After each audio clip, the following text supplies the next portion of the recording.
We're here with Team 195, the CyberKnights, at the New England District Championship event. They're going to help us get behind the bumpers on their robot, including their intake system, their collector, their indexer, and their shooter, showing why they're able to put so much fuel up in the hub and seat high at this event. We're going to get behind the bumpers coming up next. Starting with our intake in the front, we're going to move our way through the robot, traveling the path of the ball.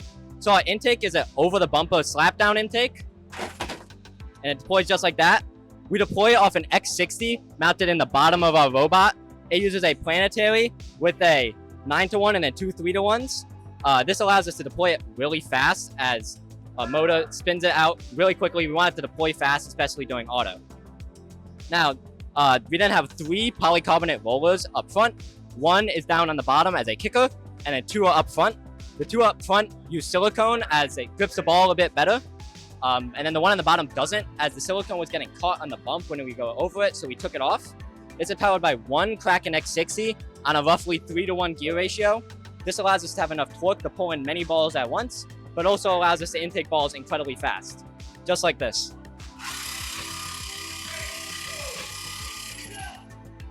These balls then get passed off to a moving floor system. These use the West Coast Product stub system, stub roller system, with carbon fiber rollers covered in silicone. These are all powered off of 1 Kraken X60 mounted under the moving floor, so it's out of the way and tucked away nice and safe. These run on almost a 1-to-1 gear ratio, so they're incredibly fast and push the balls super hard into our uptake, so we have a high balls per second. Before we get to our next segment, we'd like to thank the following.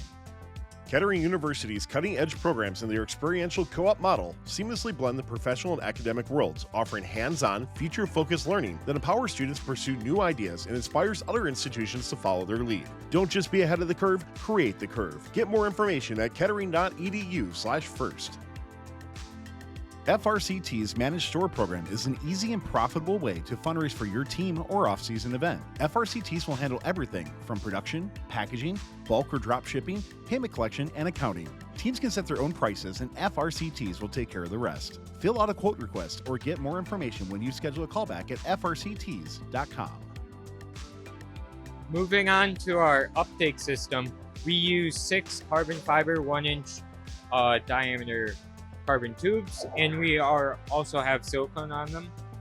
And these are powered by 2 Kraken X60s, and this allows us to feed our shooter.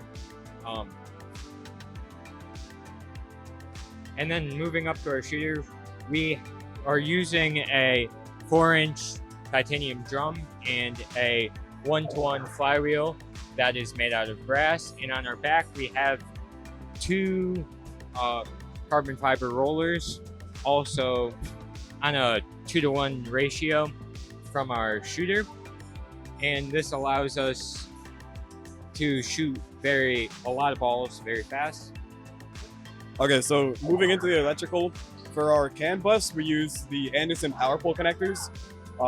These connectors have spring-loaded silver contacts, so they ensure that we don't lose CAN when we're going over the bump. That being said, they're not rated to go down to 22 gauge wire like what we're using for our CAN bus. They're rated down to 18 gauge. So we fill the back of the connector with hot glue, which has helped a lot with the strain relief, and we haven't had any issues with that this season. So if we flip the robot up, this year, since we knew that our moving floor was going to cover a lot of our belly pan, we have all of our electronics mounted upside down in our belly pan. And then underneath this silver plate is a Mag Mini. So with this Mag Mini, we're powering and running 4 Ardu cams. Off the back of the Ardu cams, we have MOL XSL connectors, since they're locking connectors. And then we're also running our robot operating system, ROS2. So we use ROS2, that stands for Robot Operating System 2.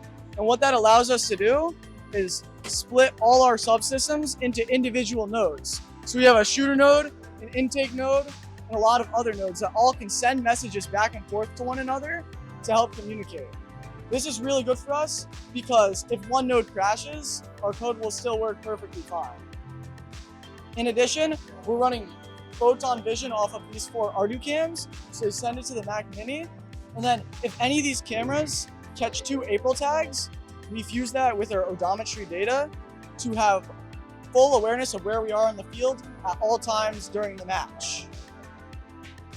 For autos, we use Path Planner, and after we create a path in one of the corners, we created something called the flip script, which helps us flip it to all the other corners, or if we need to change an auto, we can flip it to all 4 corners, ensuring that our autos stay the same no matter what. Once we create an auto, we have a simulation that we run it in, where we have the field 3D along with a model of our robot, which shows us whether the subsystems are running and whether we're going to make any catastrophic errors like slamming right into the hub, so that we don't realize that on the field.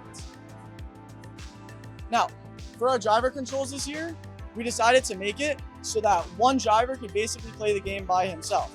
So we have this custom button box, and what this has is the 2 flight sticks and these 2 buttons. This button over here is extra important because this is our auto shoot button. So when we press the auto shoot button, we used our location on the field to calculate where we need to turn to in order to face the hub. We turn there, and then once we turn there, we put our swerves into X mode. So they all point towards the center so that we're less affected by defense. And then once we're pointed there, we use a map of distances to shooter and hood angles to find the power that we need to run our shooter and set our hood. And once everything is all set and we're facing the right direction and ready to go, we run the uptake and we start shooting. This also works for lobbing, so if we're in the center of the field, it knows to lob based on its location. If we go over to here, we have the button box. And what the button box does is it only has a bunch of fail safes. So if a belt falls off, we have a no belt button and many other buttons for if something goes wrong. This is our simulation, or our dashboard, the CyberSquire. And on the CyberSquire, we have a lot of tools for our drivers. So one tool is an autonomous preview, which shows a GIF of the auto and how it's going to run.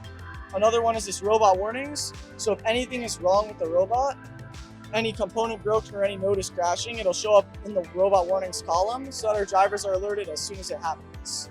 And lastly, this big bar on the bottom, during the match, it lights up when we're active and gives a countdown for how long we have until the shift changes, even if we're inactive. One last thing we do is we collect logs.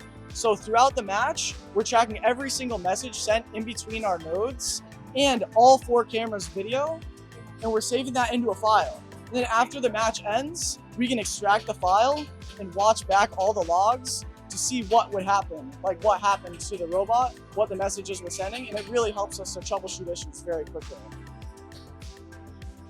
Neat. So this robot looks a little bit different than it did at the beginning of the season. What changes have you made since the beginning of the season, and how has it helped you? Yeah, so the beginning of the year, there's about 2 big changes we made since then. So the first big one was our intake. We originally started with a rack and pinion deploy system and used 4 polycarbonate rollers on the front. We decided to swap this out as we were having some issues with the deploying mechanism and our intake getting stuck and breaking on hits. So we decided to swap to this system, as well as the fact that this one being lighter and overall more robust. Another thing we swapped from was our shooter, which Adams will talk about. So moving over to our shooter, we originally started with a 4-lane shooter. However, this was not fast enough for our likings. We found that we were getting stuck on the lanes, so we just took out the lanes and moved to a drum shooter. This allowed us to shoot more balls per second. This went from about 15 balls per second to 25 balls. Well, that is pretty cool. Thank you so much, 195. Good luck with the rest of your event, and good luck at any other competitions you might have this year. Thank you so much.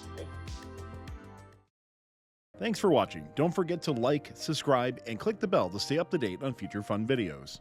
FRCT's Managed Store program is an easy and profitable way to fundraise for your team or off-season event. FRCTs will handle everything from production, packaging, bulk or drop shipping, payment collection, and accounting. Teams can set their own prices, and FRCTs will take care of the rest. Fill out a quote request or get more information when you schedule a callback at frcts.com. Kettering University's cutting-edge programs and their experiential co-op model seamlessly blend the professional and academic worlds, offering hands-on, future-focused learning that empowers students to pursue new ideas and inspires other institutions to follow their lead. Don't just be ahead of the curve, create the curve. Get more information at kettering.edu/first.